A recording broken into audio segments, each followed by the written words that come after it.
नमस्कार, मैं नवीन Tripathi news diary channel में आप सबका स्वागत करता हूं।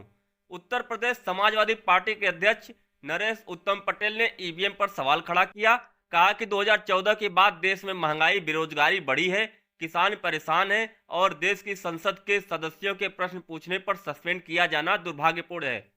उन्होंने आगामी लोकसभा चुनाव जीतने के लिए कार्यकर्ताओं में उत्साह भरा। यह विचार उन्होंने मिर्जापुर के 96 विधानसभा की समीक्षा बैठक लालगंज में गुरुवार को व्यक्त की।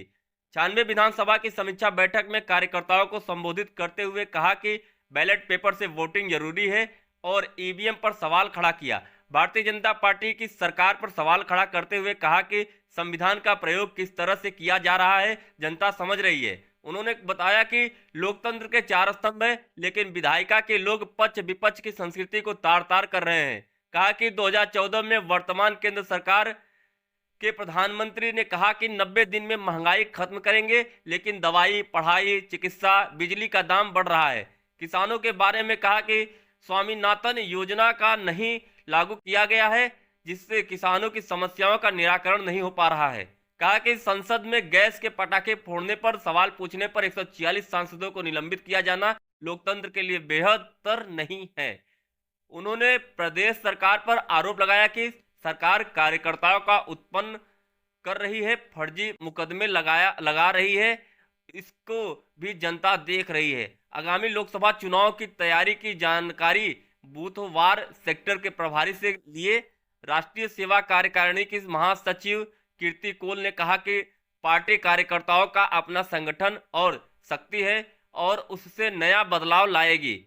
सपा के पूर्व जिला अध्यक्ष शिवशंकर यादव ने विधानसभा के संगठन में से संबंधित जानकारी देते हुए कहा कि प्रत्येक कार्यकर्ता बूथ जीतने की जिम्मेदारी तय कर चुका है। अध्यक्षता करते हुए जिला अध्यक्ष देवी प्रसाद चौधरी ने आगामी लोकसभा चुनाव जीतने की रणनीति की जानकारी देते हुए कहा कि प्रदेश देश की सरकार के क्रियाकलाप से जनता परेशान है। संचालन हरिशंकर यादव और स्वागत विधानसभा अध्यक्ष शोकीम उर्फ झल्लू ने किया। इस अवसर पर चौधरी श्याम नारायण यादव, लल्लू शुक्ला, जवाहरलाल मौर्य, मुकुंद लाल यादव, अरविंद यादव, मुन्नी यादव, अभिषेक दुबे, रामराज पटेल, शिव प्रसाद यादव, जुम्मन पठान, सुरेंद्र तिवारी, चंद्रभूषण पांडे, शिव प्रसाद दुबे, हर्ष ईशंकर, राम गोपाल बिंद, सांस्कृतिक प्रकोष्ठ के प्रदेश अध्यक्ष धर्मेंद्र सोलंकी, जवाहर मौर्य, रविंद्र कोल, पूर्व ब्लॉक प्रमुख रमाशंकर कोल, गणेश यादव, रईस अहमद प्रधान, आफ्ताब, सियाराम जैसल, राम गोपाल बिंद, आदर्श यादव, शकील अहमद आदि मौजूद रहे। चिन्ह पार्टी में अपने चुनाव तय किया। चुनाव आयोग ने निर्दलीय प्रत्याशियों के लिए भी चुनाव चिन्ह आवंटित किए और बैलेट पेपर से चुनाव हमारे देश में शुरू हुआ। बैलेट पेपर के जमाने में सामंतवादी लोग गरीबों का बैलेट पेपर छीन करके मुहर लगाते। बहुत जगह अनियमितताएं होती, लेकिन जब बैलेट पेपर से चुनाव होता था तो हर मतदाता को अपना वोट दिखाई देता था कि मैंने साइकिल के चुनाव चिन्ह में वोट डाला, मैंने हाथी में डाला, पंजे में डाला, घड़ी में डाला, घोड़ा में डाला। हर आदमी को दिखाई पड़ता था कि हमने जो मोहर का ठप्पा लगाया है वो फला चुनाव चिन्ह पर लगाया है, ये दिखाई पड़ता था।